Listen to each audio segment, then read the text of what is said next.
नमस्कार, प्रवास अक्षर न्यूज नेटवर्क और आप सभी का स्वागत है।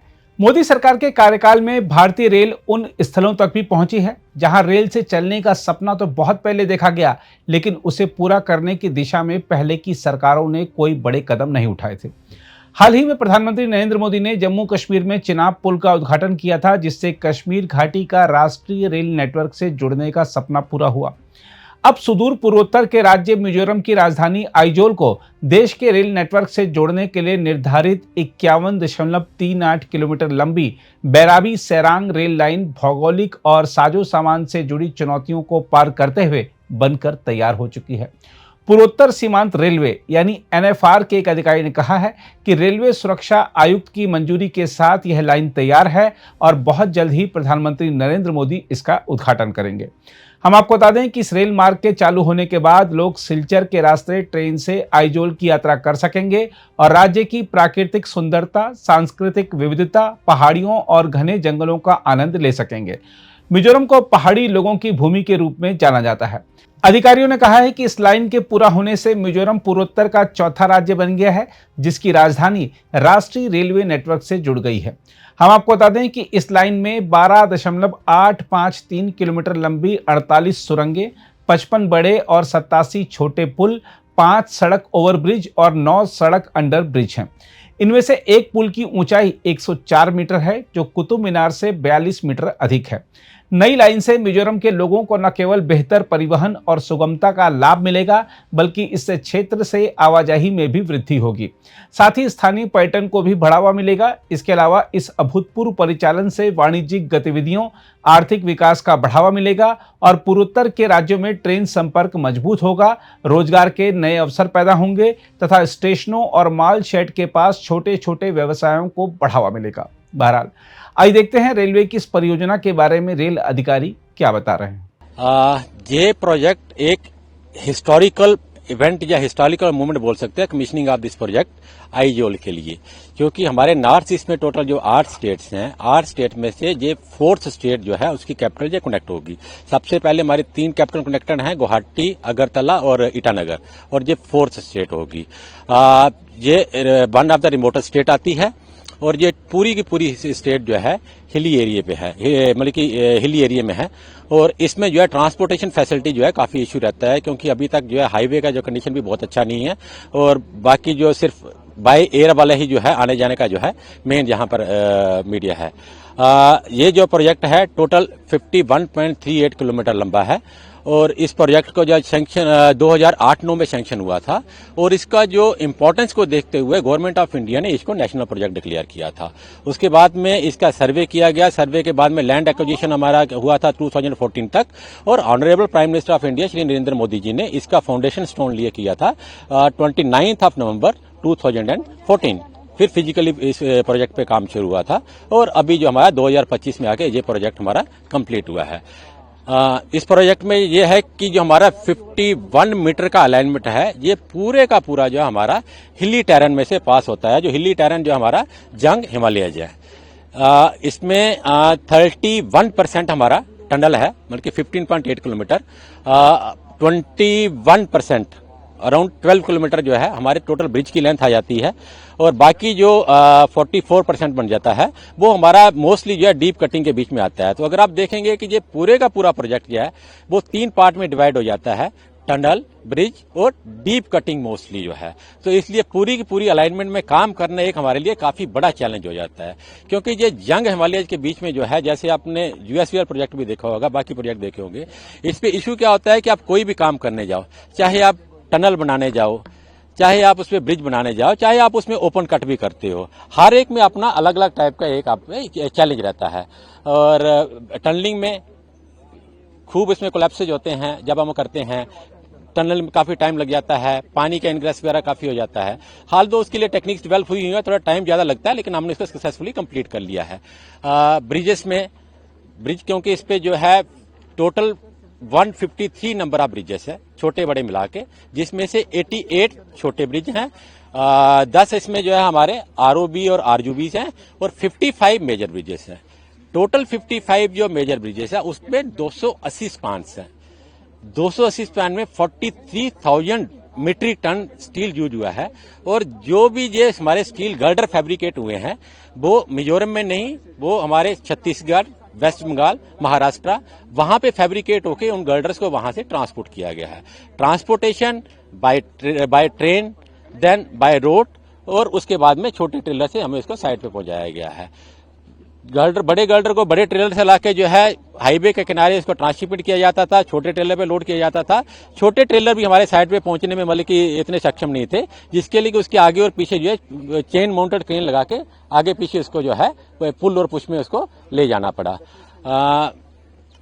बाकी इसका जो सारे के सारे ब्रिजेस मैक्सिमम स्लोप्स के ऊपर आ रहे हैं। स्लोप के ऊपर कंस्ट्रक्शन भी अपने आप में काफी डिफिकल्ट होता है, तो वो भी खैर उसको किया गया। बाकी जो मेन जो चैलेंजेस इस प्रोजेक्ट के रहे, सबसे बड़ा जो चैलेंज है इसका वर्किंग सीजन।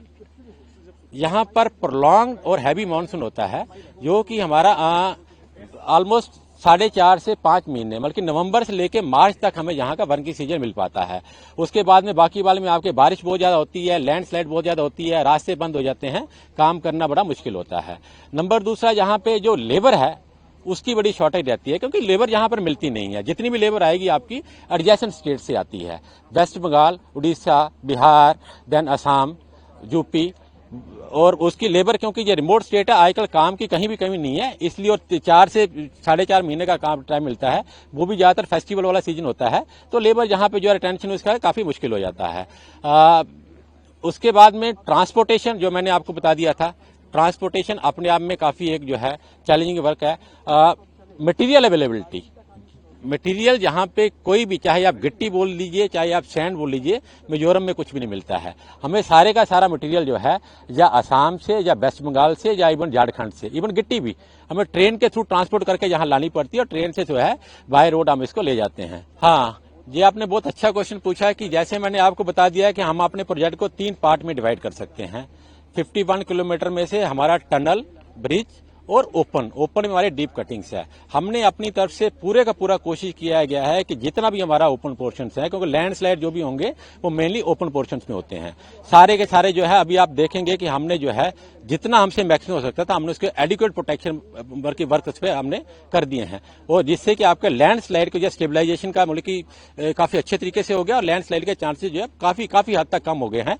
और हमने ये इंश्योर किया है कि ये जो रेलवे लाइन बने एक सेफ, एक स्टेबल और ऐसा रेलवे लाइन की जो मानसून में भी ये इफेक्ट ना हो। और इवन जब अभी हमारे कमिश्नर ऑफ रेलवे सेफ्टी ने इसका इंस्पेक्शन किया है, तो उन्होंने जो है इसको मतलब कि out of 190 kilometre per hour के इसको जो है ऑथराइज किया गया। उसी से आप ये मतलब कि अंदाजा लगा सकते हैं कि इस प्रोजेक्ट का कंस्ट्रक्शन जो है, इसकी क्वालिटी जो है कैसी रही होगी। आज इंडिया का जो नॉर्थ ईस्ट में सेकंड हाईएस्ट ब्रिज है, क्योंकि सबसे बड़ा जो टालेस्ट ब्रिज है हमारे जिरीमा इम्फाल प्रोजेक्ट में आता है। उसके बाद में हमारे प्रोजेक्ट का सबसे हाईएस्ट ब्रिज है जो 114 मीटर है। और जैसे मैंने इसकी लाइफ आपको बता दिया है कि जो आपकी 100 ईयर की लाइफ के लिए इसको डिजाइन किया गया है। ऐसा कोई स्पेसिफिक सर्वे तो हमने नहीं किया है, लेकिन आपने जैसे देखा कि मिजोरम सबसे रिमोट स्टेट है, ट्रांसपोर्ट के मीन्स यहाँ पर है नहीं है। अभी भी जो है आपका टूरिज्म बहुत कम है, लेकिन टूरिज्म पोटेंशियल जहां पे बहुत ज्यादा है, जहां पे नेचुरल ब्यूटी काफी ज्यादा है। एक बार हमारा जो है रेलवे सर्विस जहां पे कमीशनिंग हो जाती है, ट्रेन फेयर का वहां पे काफी कम हो जाएंगे, ओवरनाइट जर्नी हो जाएगी हमारी जहां से गुवाहाटी जाने के लिए, जिससे कि आपका टूरिज्म आपका काफी जो है मतलब कि आपका बढ़ जाएगा। कनेक्टिविटी तो बहुत आसान हो जाएगी आपकी। आज को जैसे बता दीजिएगा, बाय रोड अगर आप गुवाहाटी जाते हो तो आपको कम से कम जो है 14 to 18 आवर्स लग जाएंगे जाने के लिए। वो भी है कि अगर आपका हाईवे थ्रू है तो, लेकिन अगर आपका मानसून का सीजन है, बीच में कहीं रोड ब्लॉक हो गया तो फिर तो आप टाइम का कर नहीं सकते। लेकिन रेलवे का जो है मोस्टली जो है आप 12 आवर्स के बीच जो आप गुवाहाटी में पहुंच जाओगे, और वही ट्रेन कनेक्टिविटी आपकी जो है, क्योंकि रेलवे नेटवर्क से जुड़ जाएगा, फिर तो आपके इंडिया के किसी भी कोने से ट्रेन के थ्रू आप जा सकते हो। हाँ, ये प्रोजेक्ट जो है इसका foundation stone honourable prime minister of India Shri Narendra Modi ji ने 29 नवंबर 2014 में किया था।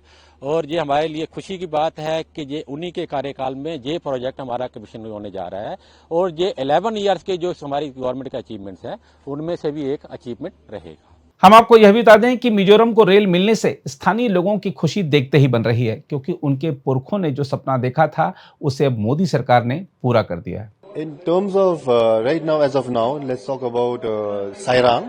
It's According to my knowledge, it's one of the first state capital of Northeast, one of the few state capital that's connected. The capital itself is connected now to the rest of the mainland. So this becomes very important for us because connectivity by road is quite interrupted every year due to the rain and all.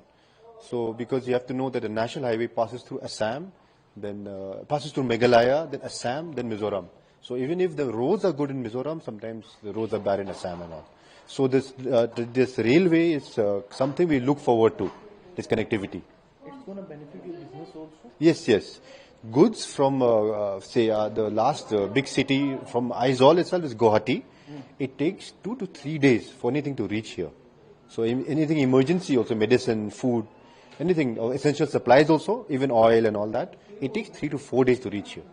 So with this railway, we hope that this will be, the time will be much less. I am not too sure about the rates. That depends on from business to business how the deal is.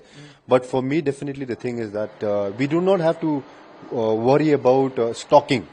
The thing is, when you stock too much goods, sometimes it's not suitable to stock too many goods. For example, you can't stock too much milk. You can't stock too much oil, things like that. So now we're hoping that this transport will be more reliable. See, what I view from this is that railways is definitely cheaper means of travel. And what you have here is the broad gauge connectivity. That's the main railway line has reached till Sairang. Okay. Now with that is that what you have to realize is that Mizoram is one of the most remote states in India. So our connectivity is through air. So people they have to go through students themselves who don't have any money, medical people for treatment who don't have money. They have to travel by air forcefully. Now this broad gauge, this railways will lighten the load on them. So for them, the fares will be easier, the transportation time will be lesser, and I travel by train my school days. I travel by train itself. I know it's comfortable, and I know that it's for my comparison, it's comfortable. It takes time, but it's suitable. The rates are lower, and yes, it's reliable. People are happy here? I feel I'm not sure about the mood of the people as of now, but I feel in the long run, this is a very good solution. This is a very good thing for the people. Cheaper rates, lesser time travel, and you don't have to forcefully take an airplane, which the rates are so high. Especially in the medical field, there are many people who need advanced treatments like transplants and bypass surgeries and neurosurgeries, which we don't have available in the state yet. So the patients who need those can easily now access the bigger hospitals in the plains and go for their treatment. So it will be of great help for when the railways are functional. 100%. Tourism will improve, and with that, the economy and the local business as well as the interstate business will improve. Definitely. In my opinion, it will be the first time in our state, and I'm very eagerly waiting to start. Most of the people also, I think they are eagerly waiting to start, and it will be very easier again, and we all know that other states have, me also, I used to stay in other states also, it's very easy and comfortable and cheap also. For us also, there will be very opportunity will be there. Till now, Mizoram has quite less number of tourists. After rail connectivity, tourism will increase in Mizoram. What do you think? More tourists will come here to see the natural beauty and business will increase? I hope so, and I think, more tourists will come if the railway service is starting now. And for us also, economy, also it will boost. I think, it will be very good for us, and to boost the tourism also, yes. It will generate more employment? Of course, yes. Yeah, now the recruitment and all for us also, from every point of view, everything will be improved, yes, I think. My name is MS Dongliana, and I live in Mizoram since 1988. I'm coming from Haflong. My father is a police, Assam police. Then we shifted from 1988. I think so, we do have benefit starting this railway. This is most benefit in many ways. in kind of in case of tourism, road transportation is more cheaper than this condition. It have so many benefits. Starting this railway. Okay, I'm not very experienced. I'm not very fluent to speak in English. Please understand me. Yeah, my name is VL Thamankui. Yeah, and I'm basically from Lunglei, but I'm living in Mizoram. I think for around 29 years. Yes, already. Mizoram will now get the railway connectivity. Yes. How it gonna benefit local Mizo people here? We have been waiting for this railway for a very long time actually, and as you see the road condition right now, our main road condition right now, it's quite bad, and we are facing this issue for a very long time, especially in this monsoon season. So I think this railway, if it can function well, I think it will benefit in many ways, like economically and also in regards of our price range as well. Like I think it will work smoothly, and I think we'll be able to get this all of our requirement, especially the supplies that we need every day. I think the cost will also went down, and I think we'll get a better supply as well. Yes, if anyone comes from outside, I think the feedback that we usually get is like it's a very peaceful state. It's a very nice state, especially in regards of the nature and all. So I think it will boost the tourists as well. We'll think it will be beneficial as well in that regards, in tourism wise. अगर आप भी लेना चाहते हैं देश दुनिया की तमाम जानकारी तो आज ही सब्सक्राइब करें हमारे चैनल को। साथ ही नीचे दिए बेल आइकन को जरूर दबाएं ताकि हर अपडेट आप तक पहुंच सके।